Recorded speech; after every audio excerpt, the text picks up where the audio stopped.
Okay, so yesterday I got this video idea and I wanted to talk about it today. So that's what we're doing right now. And yes, there are clothes on the floor that you may or may not be able to see. That is because the closet wanted to break on me and go through some clothes. And yes. So yeah. Um, okay. I wanted to talk about social anxiety, and I have some notes since yesterday that I've been adding to. Let me just find them. So I try to be positive, but anxiety just really bothers me. It does. It's on my mind, nagging at me every single day, every single month, every single year. And that's not going to go away. I'm realizing this is a little friend that doesn't understand that my part of the friendship has died and I'm no longer interested. Have I ever wanted to be anxiety's friend? I don't know. I just am so bothered by it, and I wanted to just talk about it and share some things and say some stuff. I legitimately feel like I have to start over every single day. Some days are easier than others, but some days I really have to push myself and hype myself up and get myself to go do things and say yes to things. Life is one big fat yes. Like, you gotta go to things, you gotta go to the errand, appointment, daily event, whatever you're doing that day. You can't say no very easily. You have to be an adult, you have to go do it. I want to just love people. I don't want to fear them.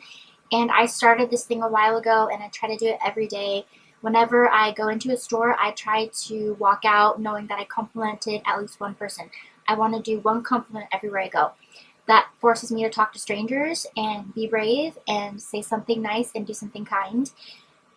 And it helps me face my anxiety more. Is this the rest and the test of my life? That's a big fat question. And I really think I'm going to take this one with me to the grave. Like, I'll have it for the rest of my days. It's the rest of my life. It's the test of my life. And I gotta get used to it, I guess. I've had it since probably preschool. I remember having it as a toddler. I think as a baby, you're pretty blessed because you're in a state of I don't know. And then your mind, body starts developing things and getting illnesses and disorders as you grow up. Sometimes I just want to hide. I'm in camo right now. Pink camo, girly camo. And yes, sometimes I do just want to hide. I want to run away. I don't want to be there. I want to escape the social situation that I'm in, and I don't want any part of it. I want to be away from all of it. Sometimes that's just not possible. Sometimes you just have to go do things. Like yesterday and tomorrow, not today, but yesterday and tomorrow, I have back to school and work meetings, and I gotta be there. I gotta be present. I gotta be an active participant, and I have to show up and say stuff. And the whole time I'm thinking, are they looking at me? Are they thinking about me? Do they hate me? Do they like me? Whatever, right? Um, I used to wish that I lived in an insane asylum. Um, Legitimately, literally, I did. And I've been so sick 2 different times with psychosis. The last time was 3 years ago, 2023. And I was almost institutionalized, like taken to state, and well, either of those things. And I got out of the hospital okay. I was a mess, but I was okay. And I used to think about that a lot. I would daydream about it since getting sick over the years. And I would just think, like, wouldn't it be easier if just everybody knew I was crazy and I was labeled as the crazy one and people would just leave me alone? But in life, we have to conceal. Don't let them show, you know? That's a reference from Frozen. You don't always see anxiety. I think some people hide it so well. And for me, with a stutter, a slight stutter, especially when I get nervous, it's hard to tell with certain people, but other times it's more obvious. If I'm stuttering, I think it's obvious. But if you look at me and you see me, you're like, oh, she's fine. That's the thing about it, though. Like, you see someone with a broken leg and they have a cast or a boot or something, and you think, like, oh, wow, they're handicapped, or they need help, or they're disabled, or they broke a bone or something. But our minds cannot be so easily understood if they're broken. Um, stutter, will it kill me or not? I have a quote. If I stutter, I stutter. If I don't, I don't. And another good one is, if I stutter, will it kill me? Like, is it really that bad? It's a moment of embarrassment and I feel ashamed, but is it the end of the world? No. Is it going to kill me? No. Have it worse, see disability. Some people have it way worse. Their mental or physical or emotional health is way more deteriorating and detrimental than mine in comparison. And sometimes I've talked to my mom about this too. My mom says that when she feels like she's having a hard day, she'll see a bunch of people, multiple people with handicaps or something, and she'll think to herself, oh, well, it could be worse. Not in a mean, judgmental way, like, oh, well, sucks for them. But like, no, it could be worse. It really could. And disabilities are just reminders that we're imperfect people and we're not a perfect species, and that's okay. It can be paralyzing and debilitating at times. I don't really cry anymore. I was very emotional in my teenage years and with being on the wrong types of meds. But I do know how hard it was to leave the house those days, during those times. Very paralyzing, very debilitating, and very hard.